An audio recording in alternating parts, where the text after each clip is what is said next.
Pontiac's last new car wasn't some revival of a GTO, it wasn't a muscle sedan like the G8, and it sure as hell wasn't something exciting.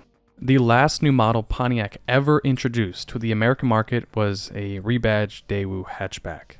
The 2009 Pontiac G3, a car that came and went so fast it's like it barely existed.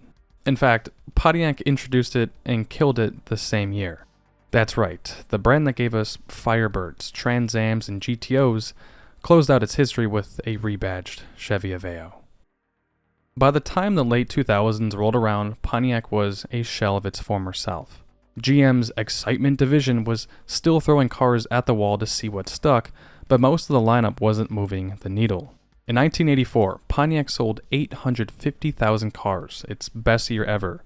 By 2009, sales had dropped to just 178,000. GM was in the middle of its Chapter 11 bankruptcy, the federal bailout was looming, and Pontiac was on the chopping block. Pontiac still had a few interesting things on the lot, but you could also feel the brand's identity slipping away. The G8 was for sure the headline act. Imported from Australia, it was basically a Holden Commodore wearing Pontiac badges, and it quickly became one of the most exciting American sedans you could buy. Rear-wheel drive, V6 or V8 power, even a 6-speed manual in the GXP, this was a proper enthusiast car. For a moment, it looked like Pontiac was back on track, finally offering something that could go toe-to-toe with the imports while still carrying some American muscle DNA. Unfortunately, timing was everything, and the G8 launched right into the teeth of the recession. GM sold about 30,000 of them total, and when Pontiac folded, the G8 went with it. Then there's the G6. These sat right in the middle of the lineup. Introduced in 2005 to replace the long-running Grand Am, it was Pontiac's bread-and-butter midsize car. It wasn't legendary, but at least Pontiac gave it some variety. There was a sedan, a coupe, and even a retractable hardtop convertible, which was pretty ambitious for the time.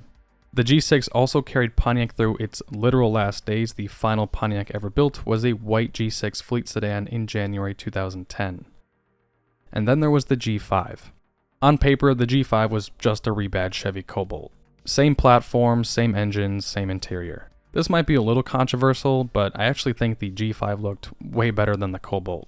The Pontiac grille, these slightly sharper lines, it gave the car a sportier, more purposeful face. Don't get me wrong, it was still cheap GM economy car plastic inside with vague steering and mediocre performance in GT models, but at least Pontiac tried to make it feel like a little more than just another compact. In Mexico, the G5 was referred to as the G4, and so we have the G8, G6, and G5/4, and then there was the G3. In early 2009, Pontiac rolled out the G3 in the US market. To put it simply, and you can click off the video, this was a rebadged Chevy Aveo. And the Aveo itself was just a rebadged Daewoo, a car designed in South Korea by GM Daewoo and already sold around the world under about a dozen different names. What I find very interesting, I guess, is GM already knew Pontiac was dead. Introducing a whole new Pontiac model in 2009 only to kill the brand in 2010 was one of the strangest and most pointless decisions in GM history. Last month, GM sold only 141 Pontiac G3s in the U.S. According to the Wall Street Journal, dealers have nearly 3,500 in stock. That's enough to last nearly 2 years at the current sales rate. Ironically, it was Pontiac dealers who were screaming for a small car that forced GM to come out with the G3. Alright, so what did America get with this G3? The engine was a 1.6-liter Ecotec inline-4 that made 106 horsepower and 107 pound-feet of torque. The transmissions were either a 5-speed manual or a 4-speed automatic. The drivetrain was obviously front-wheel drive. Fuel economy was 27 city, 34 highway with the manual, and 25 city, 34 highway with the automatic. This wasn't a performance car. It wasn't even the most fuel-efficient Pontiac you could buy. That honor actually went to the base Pontiac G5 Coupe, which managed 37 miles per gallon highway. So Pontiac's brand new fuel-efficient small car, it didn't even top the efficiency leaderboard inside its own showroom. Braking was handled by front ventilated discs and rear drums. The tires were super skinny 185 60R14s, and the cargo space maxed out at about 14 cubic feet, and the interior was as bare bones as you'd expect. Here's where things get a little funny. From the front, the G3 actually looked pretty decent. The Pontiac twin grille gave it some family resemblance to the bigger G6 and G8, and the headlights had a wraparound design that at least looked modern. For an economy hatch, it wasn't bad. Honestly, I kind of like it, but you walk around to the rear and all those illusions are shattered. The G3's back end was pure Chevy Aveo, tall, awkward, and generic, although they did come with a spoiler. Inside, things got worse. Cheap plastic everywhere, uncomfortable seats, a back seat with basically no legroom, and super cheap door panels. Many reviewers at the time called it quote-unquote abysmal. One person even compared these seats to church pews, and they said it's fine for 45 minutes, but after an hour, you're in pain. Sure, Pontiac tried to dress it up with chrome ridge vents, a central speedometer, and even an aux port for the stereo. But no amount of Pontiac branding could hide that this was just an Aveo. Pontiac sold just over 6,000 G3s in 2009. By 2010, with Pontiac officially winding down, only 14 units were sold in the US. That makes the Pontiac G3 both historically significant and also super irrelevant. It was Pontiac's last new model introduction, yet it vanished almost instantly. So the biggest question is, why would GM do this? Why launch a brand new Pontiac in 2009 if the brand was about to be axed anyway? The simple answer, fuel economy regulations and dealership coverage.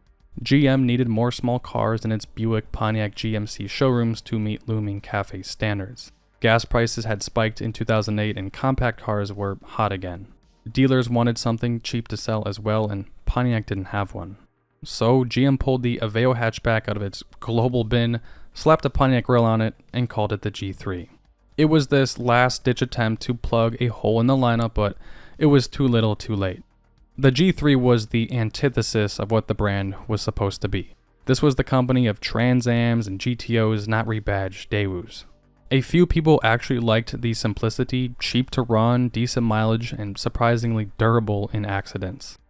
As we know, Pontiac's final year was 2010. The actual last car built with a Pontiac badge was this fleet spec G6 sedan in January of that year.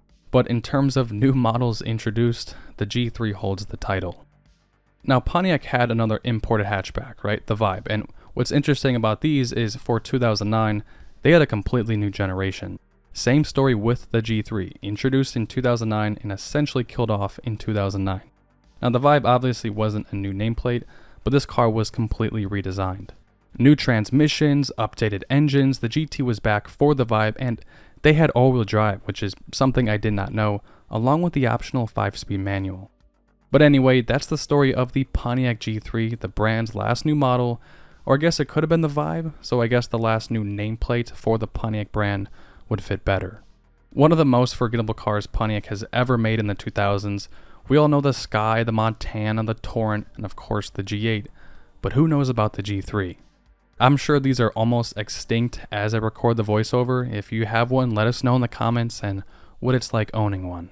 I appreciate you all sticking around to the end. Thank you for watching, and with that said, enjoy the rest of your week, and I'll try and see you all next week.